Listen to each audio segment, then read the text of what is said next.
saling klaim batas wilayah beberapa negara di Laut Cina Selatan berlanjut hingga Mahkamah Internasional, Kota Den Haag, Belanda. Lembaga peradilan di bawah Perserikatan Bangsa-Bangsa itu hari ini, Selasa, 7/7, menggelar pembacaan aduan dan pemanggilan saksi ahli. Aduan yang dilakukan Filipina ini menjadi keterlibatan perdana Mahkamah Internasional dalam sengketa maritim paling panas di Asia tersebut.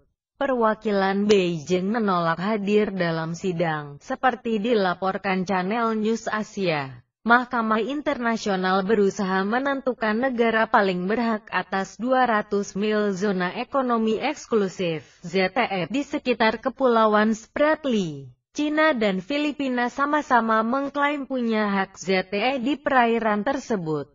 Ketegangan kedua pihak bertambah setelah militer negeri tirai bambu kedapatan membuat 7 pulau reklamasi di dekat Spratly.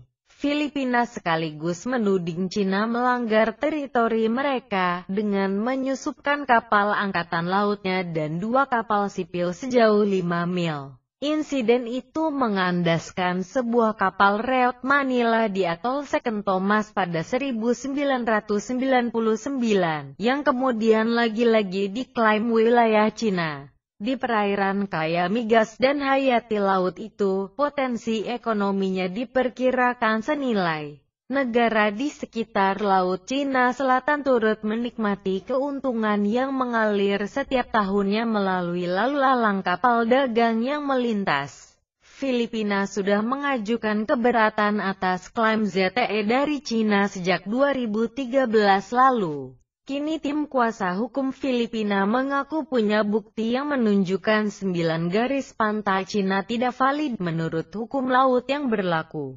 Seandainya pun Mahkamah Internasional memenangkan Filipina, Cina diperkirakan akan mengabaikannya. Cina tidak cuma berkonflik dengan Filipina soal batas wilayah Laut Cina Selatan. Pemerintah Tiongkok punya doktrin bahwa 90% perairan itu milik mereka sejak era kekaisaran. Negara ASEAN lain yang merasa dirugikan oleh ekspansi Cina misalnya Vietnam, Malaysia, dan Brunei Darussalam. Pakar hukum laut internasional memperingatkan Filipina agar tidak berharap terlalu banyak. Putusan Mahkamah Internasional hanya punya dampak politik. Karena peradilan ini tidak memiliki kemampuan intervensi real menggerakkan penegak hukum.